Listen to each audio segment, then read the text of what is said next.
Across the nation, there's a growing movement of people wanting to know more about their food and how it is grown. They are concerned about the safety of their food and its ability to nourish their families. In response to this trend, new and existing small acreage farms are hoping to provide a solution and capture some of this growing market. But as a new or evolving farm, how do you crack the code? Where do you find great customers? And more importantly, how do you keep them coming back? To find answers to these questions and more, we spoke with 3 King County, Washington farms and asked them to share a few of the lessons they have learned, and with the advantage of hindsight, any advice they would give to other farms looking to grow their customer base. We'd like you to meet these farmers.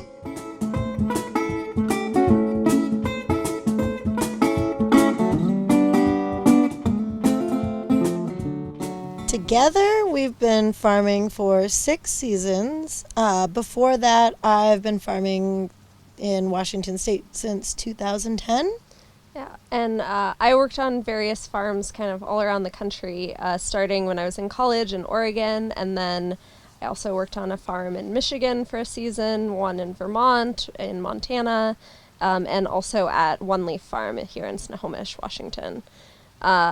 So collectively, we have nearly 20 years of farming experience. Our farm is a 5-acre flower and vegetable farm.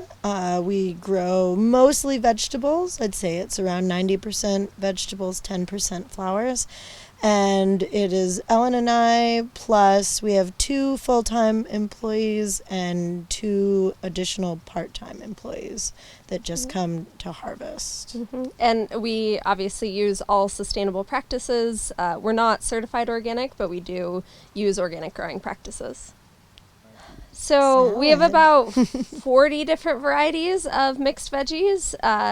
We grow, everything from arugula to zucchini, and all in between. We don't necessarily specialize. We try to grow a diversified mix of crops for our CSA.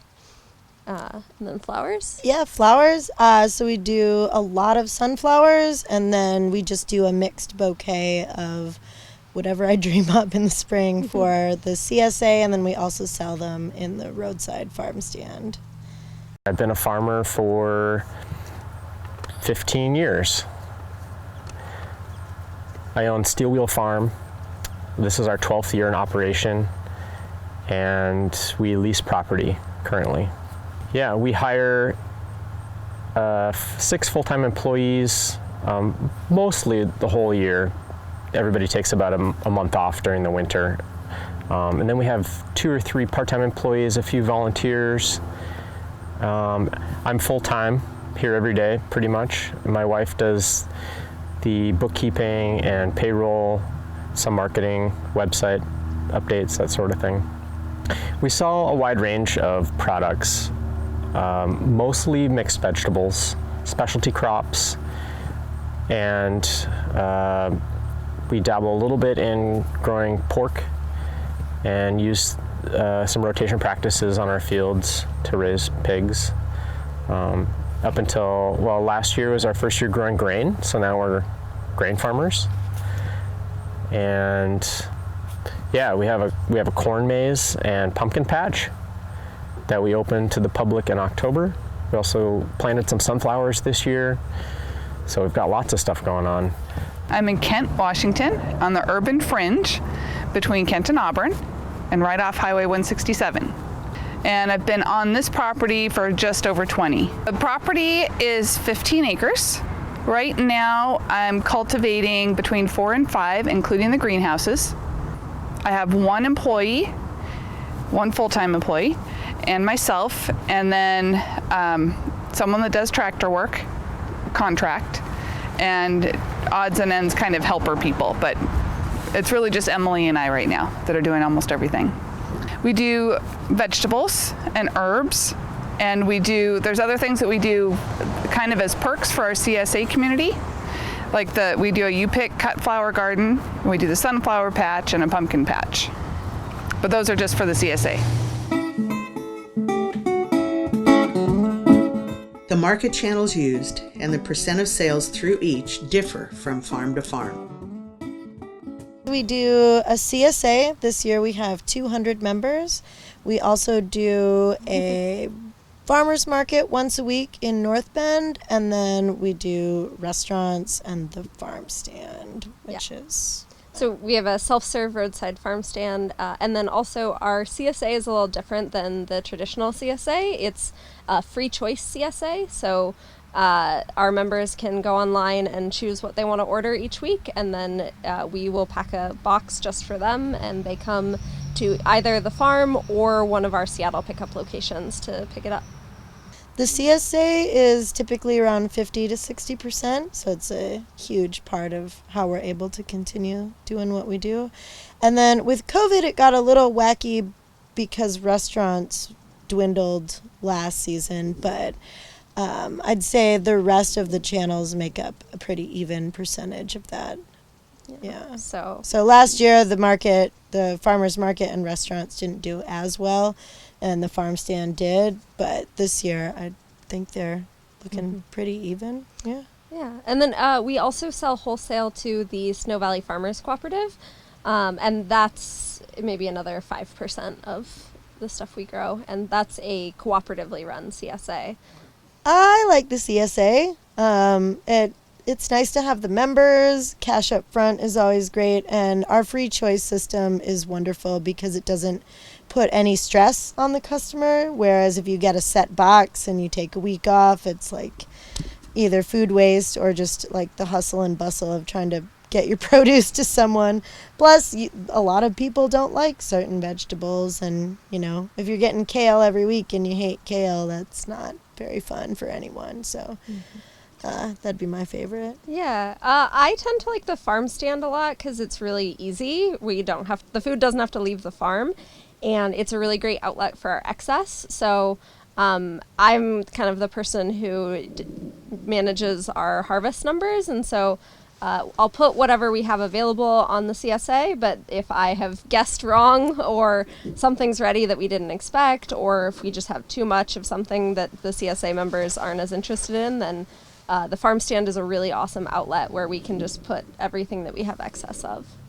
We are very fortunate. We didn't realize this when we started the farm, but there's a U-Pick blueberry farm about a half a mile in that direction. And so when blueberry season happens, we definitely see an uptick of farm stand customers because they're like already in the mood to do farm stuff, and we're right before the final destination.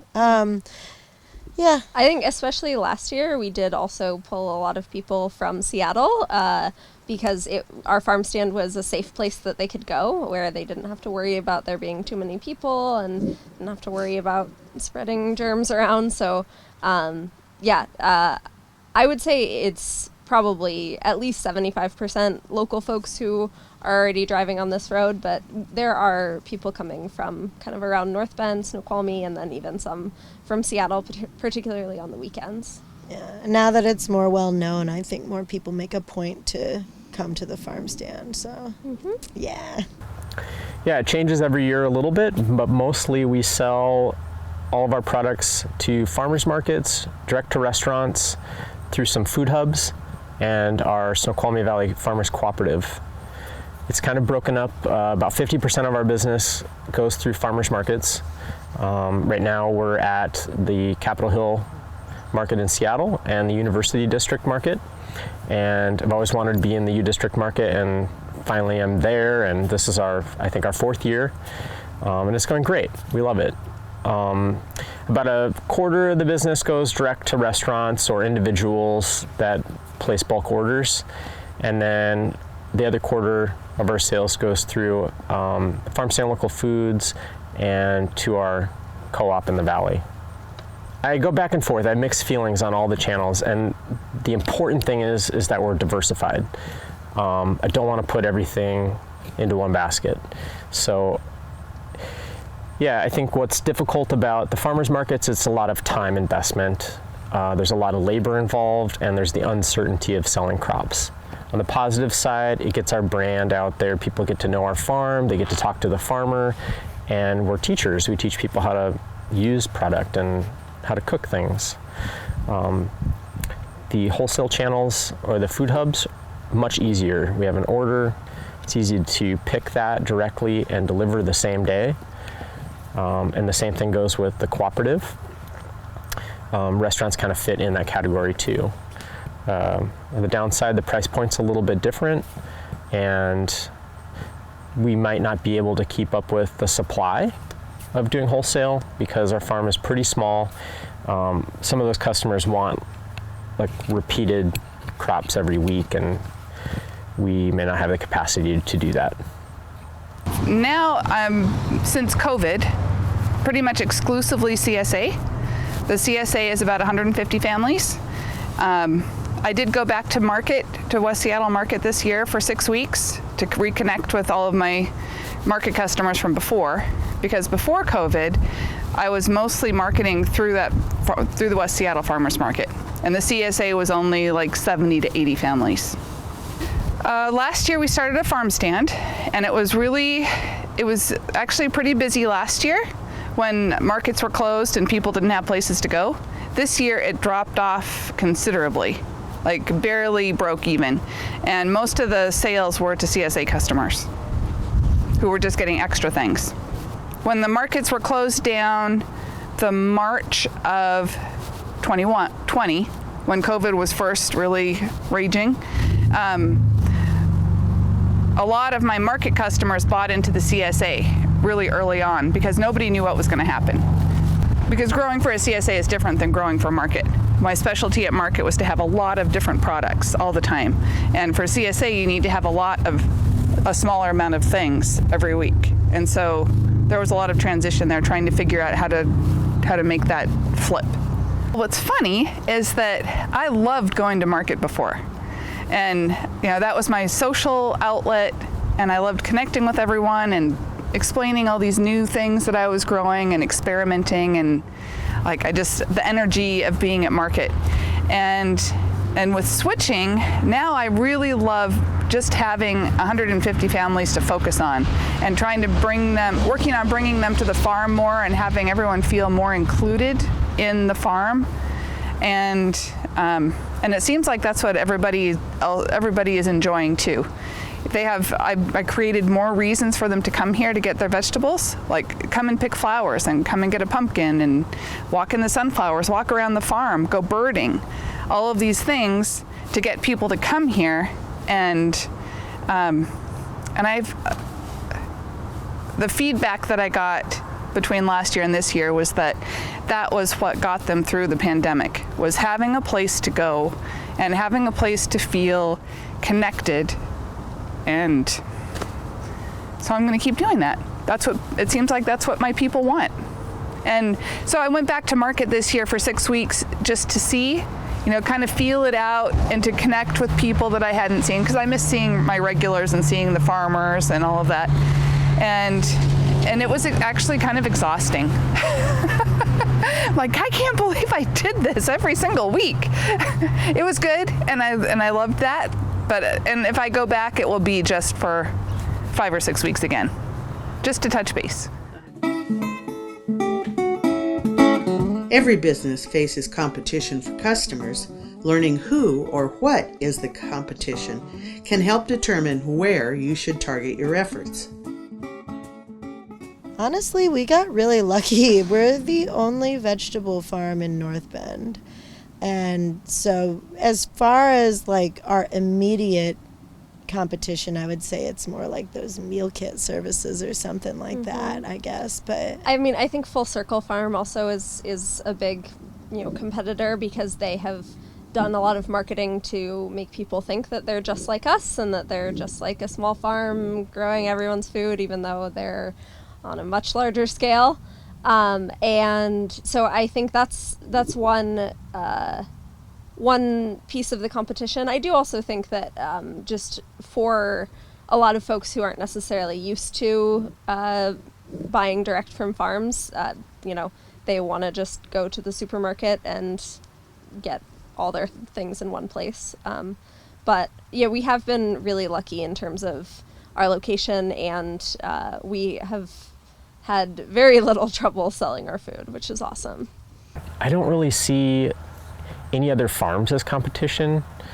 The demand for food is so great in our area. I think our biggest competition is more, I would consider grocery stores or businesses that sell produce at a discounted rate skews how people value and appreciate produce.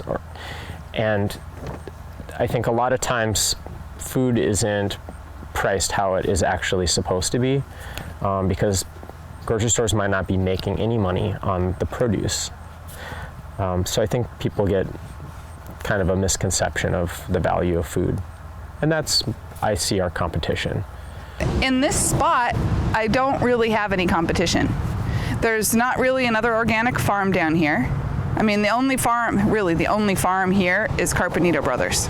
And we have totally different markets. They're wholesale and conventional, and their farm stand is, I mean, it's basically a wholesale outlet, and that's not a judgment of any kind. That's you know, they mark things up higher than they would their wholesale price, and they have a ton of stuff, and that's how they've always done things. And you know, I don't feel like we compete.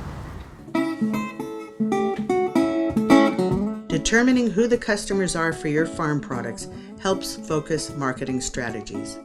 In addition, you should be aware of and ready to respond to any changes in those demographics. People with families. We have a lot of people with younger children, I think, because I see them coming to pick up veggies and stuff from their CSA and the farm stand. But yeah, it's mostly families in North Bend and Snoqualmie who don't want to drive all the way to Fall City or Carnation. Yeah. And I think it's people who are really interested and invested in the local food movement. Those people who are willing to go the extra mile to get their veggies direct from the farm, and who are interested in helping the environment and eating locally and supporting their local farmers. I'd say there's more young people taking an interest in farm fresh food, and you know, there's a lot more people taking interest in their health these days, and a lot of our food signifies health to them because it is so fresh. They know it's not grown in chemicals, and they know that we make good choices in regards to the soil and the handling and every step along the way. So I think that it was an easy sell to get a lot of people in the older generation on board because they tend to have more disposable income, but especially now where we're seeing younger folks more interested in helping the environment and also living in a region where younger people do have a lot of disposable income, they can afford to make the sustainable choices. It's really mixed. Yeah, we have followers that have been supported our farm from the beginning, and then every week we go to the farmers market, there's new people that have moved into town, and they really like the way we've set up the booth and how we present our produce and how everything tastes. And they come back week after week, and then they become a regular customer. Yeah, I've seen customers come and go. I think at the farmers markets especially, we've had different age groups and ethnicities, just kind of waves of change throughout the city. And it's noticeable, especially being in like a college, next to a college, there's always a lot of different age groups. But I think families move out of the city and new families move in, and there's always, changing demographics. You know, what's funny is we don't have a demographic. We really don't. People come, it's obvious they have money, they have fancy cars and fancy clothes, but there's also people who, you know, young families, poorer families who just want to feed their families well, people of color, I don't know what the term is, non-binary, no gender, everybody. We have everybody. And old people, young people. I think when I started the CSA, it was more of a privileged way to get your food. because it was it seemed expensive at the time compared to what you would get at a grocery store, and you had to have the ability to go get it or the ability to pay for it, and I think that's different now. When determining a product mix, going with what grows well versus what the customers want doesn't have to be an either-or situation. You can and should do both.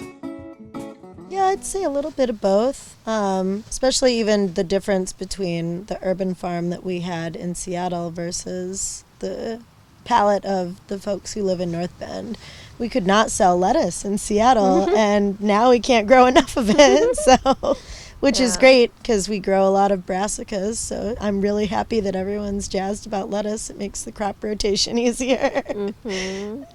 Yeah, and I think that we definitely, so prior to farming here, we had an urban farm in Seattle for 3 years, and there we were really confined by space and really concerned about dollar per square foot. But here, now that we have so much more, we have 5 acres, and we can grow a few more of the fun, longer season, bigger crops that we weren't able to grow on the urban farm. So now we're growing a lot more winter squash. We're able to grow cabbage. We can grow Brussels sprouts. Corn. Yeah, there are like fun things that take up more space, but are really an awesome thing to grow. After we stopped doing the CSA, I realized I didn't have to grow everything, because when you're doing the CSA, you want a nice mix of product, and some things that we grew didn't do so well. They were really tough. I grow things that I like to grow, and I also grow things that sell really well at the farmers markets. Of course, I listen to the customers, and if they want more of something, or if they want less of something, like the year that there was beets every single week, I definitely heard about that. But I feel like at this point, like the last 7 or 8 years, like I've really refined what I grow and the product mix, and people are generally pretty satisfied. They get enough weird things to keep them intrigued, but enough staple things that they know how to cook, that they don't throw things away. And when I was going to market, it was totally market driven, and I was known as the person who grew the weird things, and so it would be like, oh, let's see what kind of crazy thing she's got today. For new farms, selling at a farmer's market can be a good first step to finding customers. A good next step should be getting them connected with your website and social media pages. We wondered if social media was an important component of the farmers' marketing strategies. We use Instagram and Facebook. Mm-hmm. We seem to have new followers every week, so that's great. But yeah, it's an amazingly effective marketing tool for the farm stand. We made it its own page this season so that we can just focus on like what daily is going in there, and then folks can just check in and see what's fresh daily. And I don't know how much it has attracted new people to us, but I definitely think that it kind of reminds our current followers, like, oh, hey, I should go stop by the farm stand and see what they have. And so I think it's a really good tool for engaging with our customers. And then we, end up getting a lot of messages or comments where people are like, oh, do you have this? Or are you interested in that? Or are you growing this? And it's a way to really directly engage with our customers. That's great. We've in the past put up posters around town, and that has been really great. And yeah, we have put up signs along the road. So that I think has been helpful for getting people to see us and find the farm. Listed ourselves on some of the local the kind of food food finders listservs, like the King County Food Finder and Local Line and a few others that just have listings for farm stands. We typically use Instagram and shoot pictures or short videos and post those. Our website we spent more time on earlier on, but we haven't done too many updates with that. That's kind of the limit to what we do. Not every one of our customers uses social media, and I think they miss out on some of the posts that we advertise if like the farm stand is open and it has a product, we'll post about it, but they might miss it. But then everybody that sees it may not come to the farm stand. It doesn't hurt, for sure. And I think it definitely, it cues people into products that we have available and kind of what's going on. But I think most people just like to look at pretty pictures and may not be motivated by it. I don't know. Right. It's tough to know. Facebook is kind of a back burner. I only have so much like capacity to do something, so I've just kind of stuck to Instagram and updating our website once a year. I guess we could probably assign those tasks to somebody that's, better at using those platforms. We have a farm stand, like I said, and we make signs, like physical wooden signs that are painted. And that helps people see stuff on the side of the road, but it also kind of fits our model of farm. We're a little rustic. We use old tractors and implements and do things kind of a little more old-fashioned. When we had the CSA, I made flyers and I stuck them in people's mailboxes, pinned them to cork boards. I've thought about taking ads out in the paper, but not a whole lot right now. I do. I almost exclusively, and it's not. But I don't do it as a marketing thing. It's just as this is what's growing. I saw this bird, I saw this bug. This is what this seed looks like. And once in a while, and I post the photos of what's in the CSA on Instagram and Facebook. Those are the only two I use. And I have a website that I don't update enough because it's so easy to go through those other channels and just like stick a picture there. Yeah. But people respond to that. And so if people want to keep seeing my nerdy posts, then I will keep posting those things. And word of mouth. I mean, those are my two big, that's how I get people is, I get an email, somebody told their friend about the CSA and that they want to sign up. I don't do advertising. Every business faces the challenge of figuring out how to ensure new customers become repeat customers. The topic of customer retention brought varied responses. Yeah, no, We have very good customer retention. Yeah, it's been awesome. I do think Ashley talked about how our CSA model is really unique, and I think it works really well for a lot of people. And so I would say the main reason we lose CSA members is because they move out of the area. It's less because they aren't enjoying it. Because it is really flexible. They can, just get whatever they want. And so, we have at least 80% customer retention with our CSA. And then with the farm stand, since we take digital payments, we can kind of see the same names coming through week after week. So it seems like they're pretty satisfied. Yeah, I think there's always an issue with customer retention, and it could be economical. Some of our restaurants, they come and go. A lot of cooks or chefs, they're there for 1 year and then they move on to the next restaurant, and then all of a sudden you don't hear from them. 5 years goes by and then they pop up at a completely different restaurant and they're like, hey, we used to buy from you. We'd like to continue that relationship. So that's really tough because sometimes you spend a lot of time and energy up front, like trying to crop plan and talk to them about what they want to use, and then they disappear. So that's tough.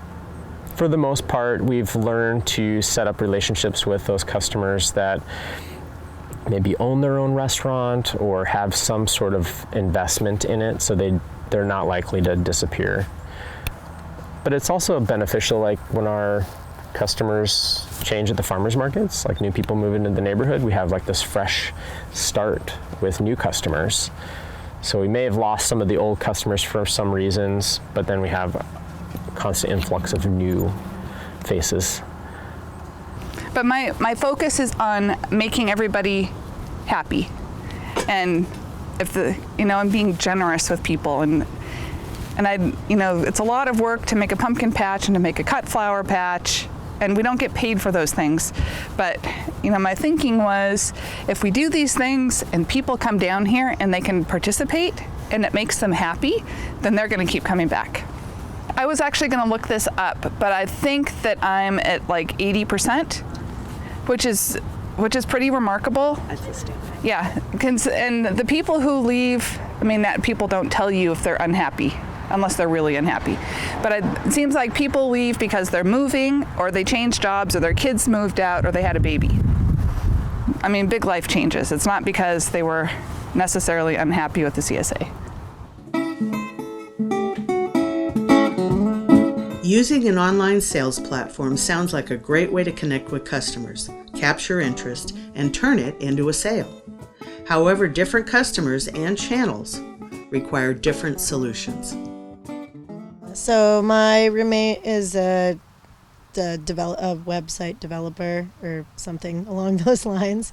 I just call them tech bros because I don't understand all the differences. But yeah, he built we had a thing we were using before with the urban farm, but it was very basic. You couldn't control inventory, and back then we had a 50-member CSA, so it wasn't quite as big of a problem. You just had to manually check it and turn things on and off now and then. But now there's a way to set inventory, and it has pictures so people can just go in, log into their account, and see everything we have available, and then fill up their little cart, and it deducts automatically from what they bought in at just like a debit account would. Mm-hmm.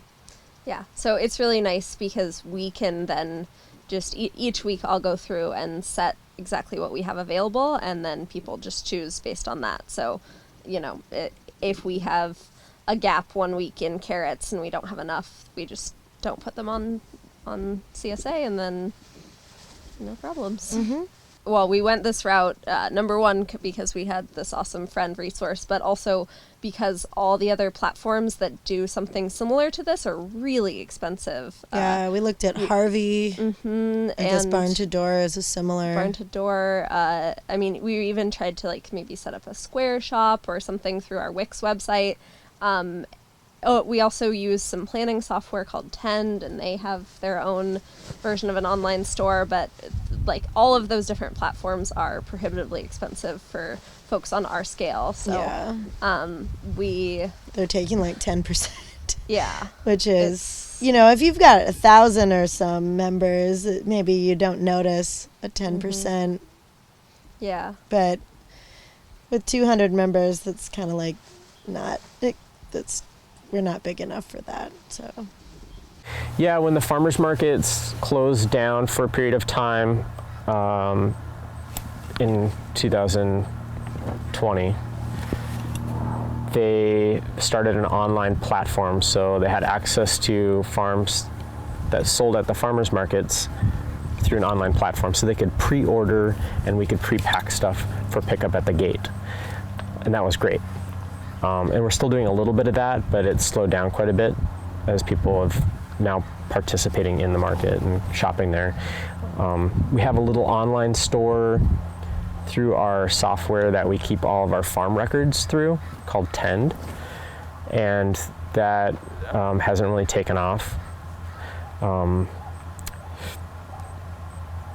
We sell through Farm Stand Local Foods, and there's some management issues, always keeping track of inventory and updating price point, and it's kind of a part-time job doing all of that. And it's hard to juggle so many different sales platforms. That's definitely been an area of discomfort. So there's not a perfect system yet, but it does give customers better access to food, and I feel like that's really where we're going.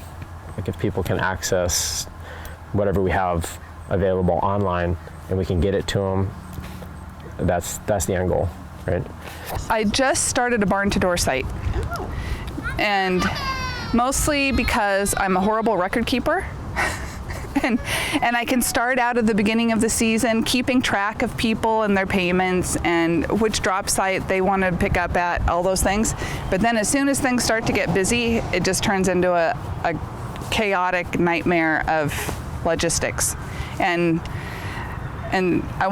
people have been asking for a way to sign up online for a couple years now.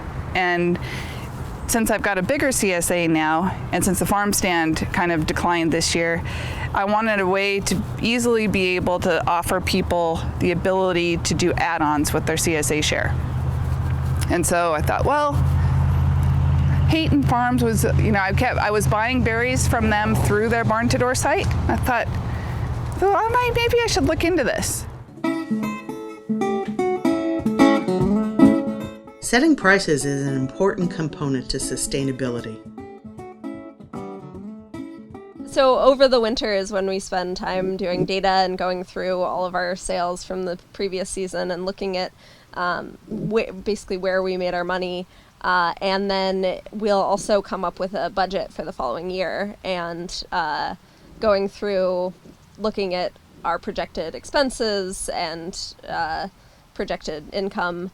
We kind of determine what we need to sell our food at. And then we also look at the prices that others in the area are charging, either at the farmer's market or through the Snow Valley Co-op. We can kind of talk with other farmers and see what they're charging for, certain things. It was actually a really big deal. We did raise our prices this year for the first time in 6 years, pretty much across the board. And it has been huge in terms of making our bottom line work, because as small farmers, though we are a for-profit farm, it's for pretty minimal profits. And so we're always just trying to strike that balance between making our food not so expensive that normal people can't afford it, but also making it so that we can continue to do this work, because if we can't get paid, then that's the end of it. So, I also do think that in the area that we're living in, and with so much wealth coming into the Puget Sound, that people are just more used to that and able to pay the higher prices that we need to charge in order to support ourselves. The CSA, the farm stand, and those are exactly, and the market are exactly the same. Mm-hmm. But yeah, we do sometimes. For instance, with tomatoes, we had to lower our price at the market because all the other vendors were charging so much less. But restaurants, we also sell at a wholesale price that's a little lower. And other than that, we stay pretty firm across the board. We also try and make our pricing scheme really simple. So most everything we have is $4.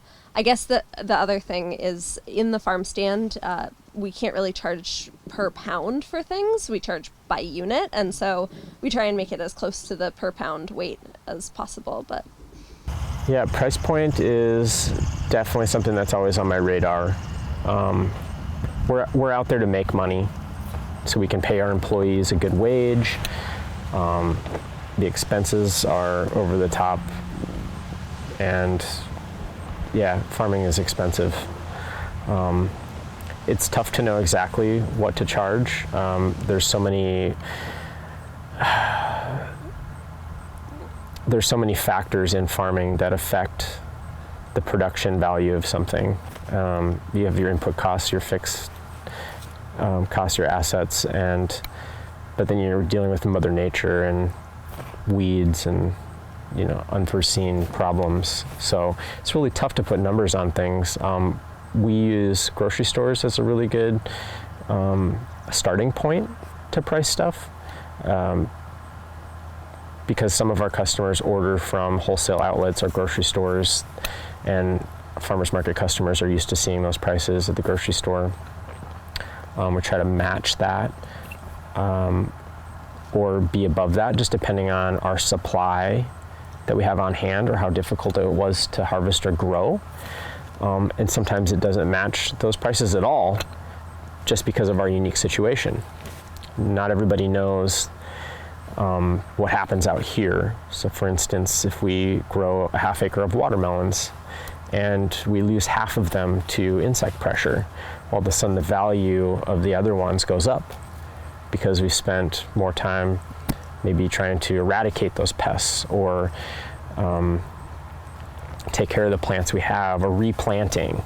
So it varies, and we try not to take a loss on product, but yeah, there's just a lot of different factors.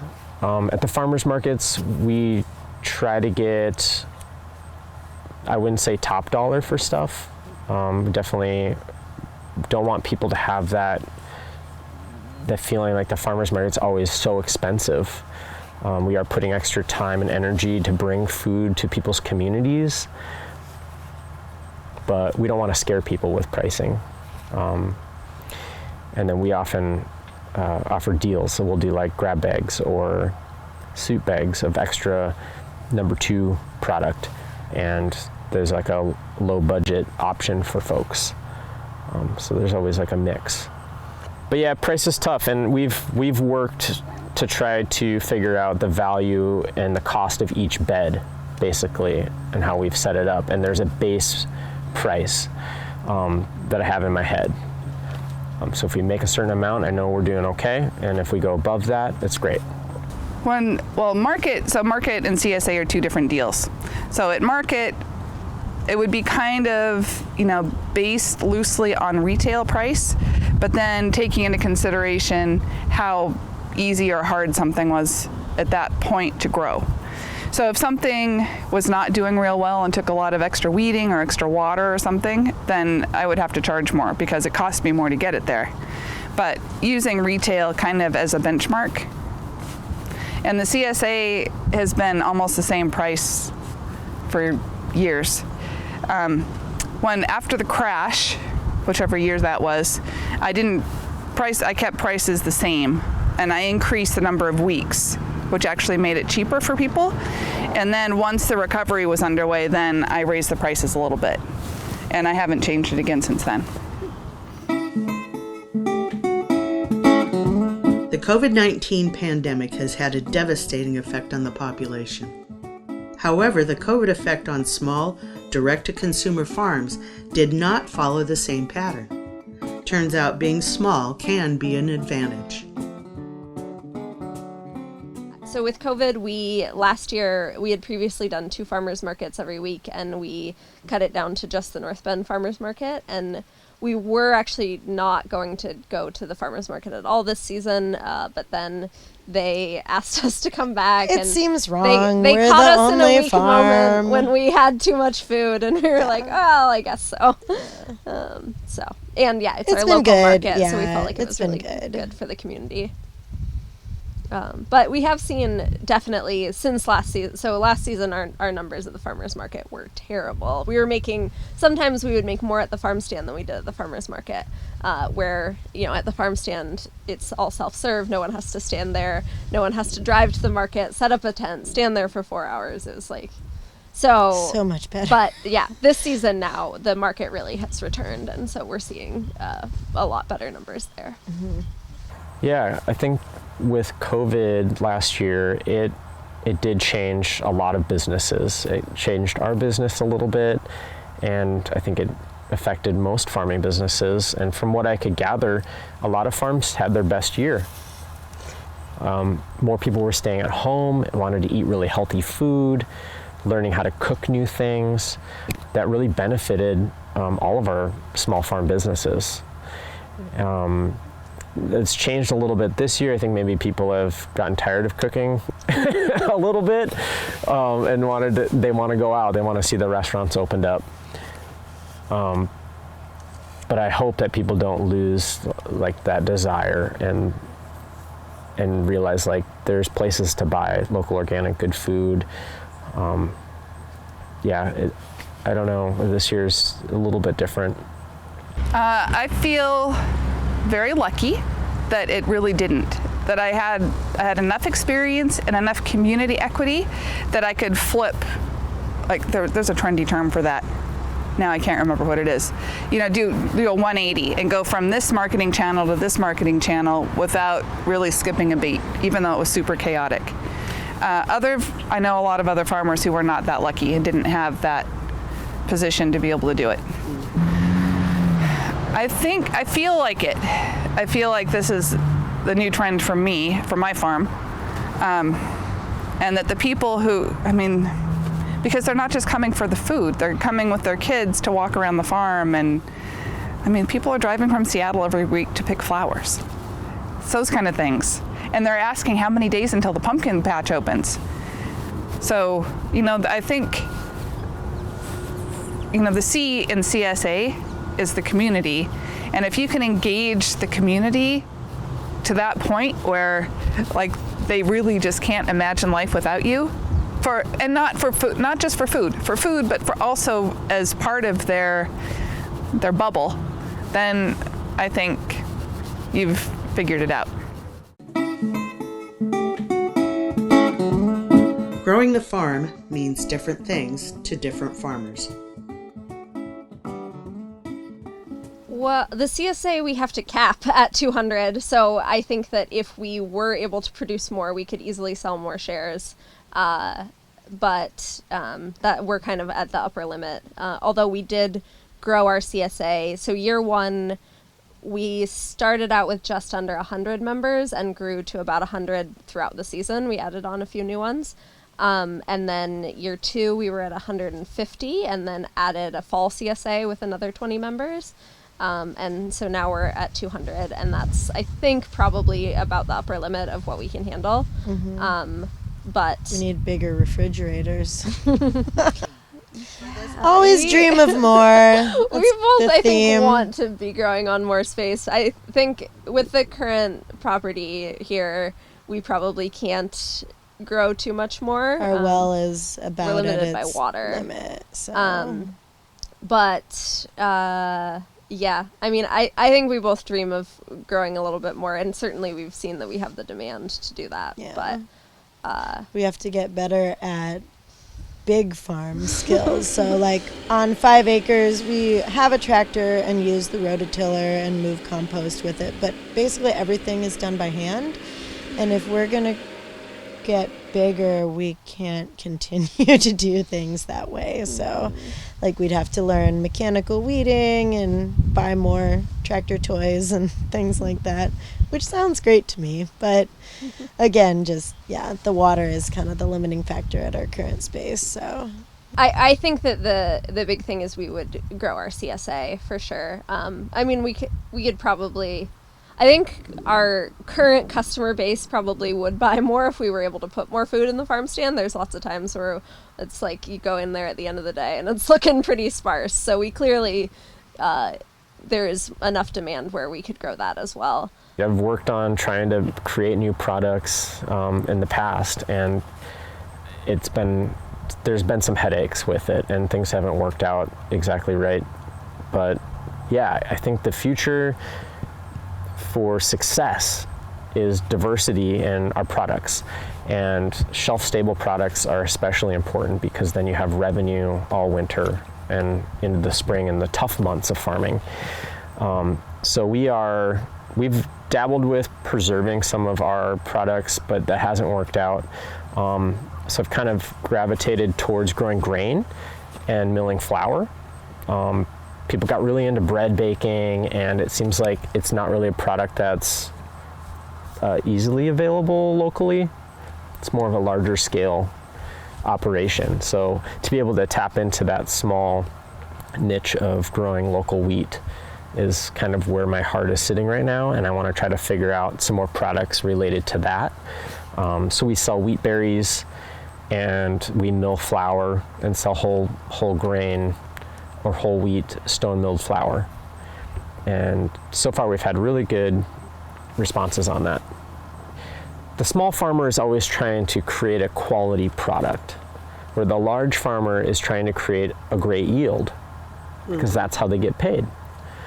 If we can transition the minds of getting the mass yield into growing food that's high quality, then that's going to revolutionize agriculture.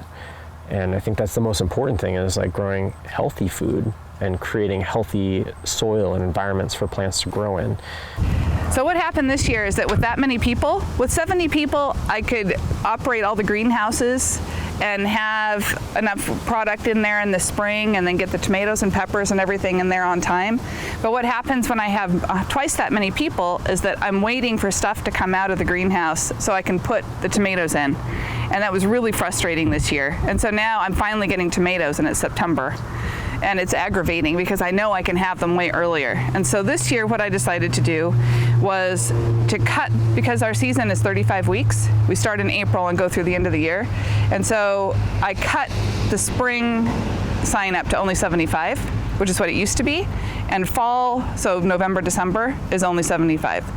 But then I'm keeping 150 in the summer, so I can get things out of the greenhouses much earlier, and we don't have to spend so much time picking when we're trying to plant everything for summer. And so I think I could probably, I was actually thinking about this while I was driving today, I could probably go up to 200 in the summer, as long as I didn't have so many in the spring and winter. Yeah, and so the last couple of years I've just sold it, since I downsized, I've just sold it as a full season. I'm like, you're either in or you're out. And that was fine, but I run into this problem where I'm overwhelmed at the beginning, so I cut it into 3 pieces. Yeah. No, I'm working on making things more efficient, and I have a friend who's helping me like figure out some mechanical figure out a different system so that I can just grow more on my 5-acre space I'm giving myself, grow more and be more efficient about it, and make harvesting much quicker. All those things will make it so that we can increase to 200 instead of 150. But no, other than that, it's just like more things to make the CSA happy. Although Emily and I would like to offer you pick flowers as a walk-in item, like charge people to pick flowers, since we're already doing it for the CSA. The farmers shared their thoughts about lessons learned starting up, what they would do again, and what they might have done differently. Start with friends and family. That's definitely where we started. I would say with the urban farm, like at least half our members were our friends. Yeah, for sure. And now it's probably more like 25%, but still there's a good portion of people that we know that are our members. So It's that's nice to practice on a forgiving. Yeah, exactly. Yeah, just in case. Mm-hmm. So. And now even the members that have been with us, this whole time for 6 years, they feel like the friends now, where we recognize those names. We pack them every week. We've talked to them. We know what color flowers they like, and it's like, oh, so and so would love these turnips. We only got one. Let's just put him in his bag. He'll love it. So. I also think that it's been really helpful connecting with our farmer community. So we're members of the Snow Valley Tilth and of the Snoqualmie Valley Farmers Cooperative, and just being able to talk with other growers about what they're doing and what their sales strategies are, what their growing practices, like, oh, our tomatoes don't look that good. What about yours? And what are you doing? Like, how's it going this year for you? So having other growers around for support has been really awesome. The farm stand wasn't a thing we were planning on doing our first year. We just had so many people with the processing area being in the front of, they would just drive up and try and buy food, and it was like, no, sorry, we don't, okay, we'll figure something out. And it was literally like we put a broken refrigerator under a canopy, and that was our first farm stand. So and then the canopy blew away, so we had to figure something better out. But the farm stand was started not out of a plan, but out of bullied into it by customers. So that was great. I would still want a diversified farm. I think I would pick a smaller number of crops to grow and have more designated outlets for them, because I really enjoy the growing part of it. Selling is fun for me too, but I love when I spend all my days on the farm and I can really get close to the soil and see what's going on and come up with plans and execute those plans correctly. And sometimes when you're so spread out, it's really hard to be a good grower. So I think narrowing the crop diversity is the first thing I would do. And setting up some relationships, maybe having contracts with wholesale outlets or customers like the co-op. Yeah, and that's really tough because I think about that and like how does a first generation farmer start with nothing, right? And the CSA is really like the best way because you get people excited about your business. You get to provide them with delicious food. It's relatively easy for them to sign up and commit to a certain amount of weeks for food. You get money up front. And I mean, that's how we started. I don't know how else I would have started. Being first generation, I don't have a family farm that's going to be handed down to me. Had to find property, find equipment, try not to take out a bunch of loans because banking and farming doesn't really mix very well. Every day I feel like I'm gambling. You throw seeds in the ground and you're like, I hope this works. So it's hard to make like those really tough decisions on something you're gambling on. But we've slowly built, and that's kind of the way I like to operate, is be careful, take little steps, and if something works, then grow that. I'd say don't be afraid to work hard doing things the old-fashioned way. Like go meet people in person, knock on the back doors of restaurants, try to show people your personality and your desire to grow quality products and sell those products. I feel like a lot of people are out of touch with the handshake or more traditional ways of creating business relationships. Yeah, and I feel like the farmers markets need more support because they help a lot of new farmers cut their teeth and begin businesses. We started at the Queen Anne Farmers Market, and that was the first Seattle market that we were able to get into, and they were really supportive of small farms. So some of my best friends started at the Queen Anne Farmers Market also, and they're farmers. So I feel really lucky to have had that opportunity. It also gets the visibility out there so people know your name a little bit and trust your products. Yeah, I would say one bit of advice is find somebody, and ideally you're a partner that's really good at the business side of farming or marketing. If you want to be the grower, then you don't have to focus on all that other stuff, and you can have a partner or a professional help you with that side of the business, because it's easy to get caught up in trying to do everything. I think as a farmer, we want to do everything. That's why we're farmers. Like there's so much we get to learn and do, and every day is different. But as my wife tells me, you don't have to do everything. Like there's other people that are better at these things, have them do it. So I think that's the one bit of advice I think somebody should have told me when I started, that it's worth paying somebody to do the other jobs. I don't know. I started with a tiny little CSA when I was still working full-time. And then the farm really grew because of farmers markets. And so, I learned how customers and I learned from each other how to make each other happy. And so I learned how to grow things, and I learned how to get big, and I learned how to get small because of the markets. And I think that's still a really great learning tool, because CSA is a commitment. And when you take people's money for a season, you have to deliver or you lose those people. And so, I really caution new farmers away from starting with a CSA.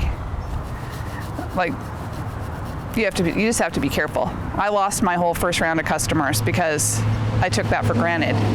I didn't understand, I was young and dumb, and I didn't know how to grow things, and I didn't know what people wanted, and I took their money and failed. But going to market, you really have nothing to lose. You grow stuff and you take what you have and you sell it. And if people don't buy it, you go, oh, maybe I should grow something else. What I would do differently though is work on somebody else's farm instead of just trying to do it myself right out of the gate. We want to thank our 3 farms and their farmers for sharing their insights on direct marketing strategies. We hope you will find them of value as you build your own small direct-to-consumer farm. Thank you for listening.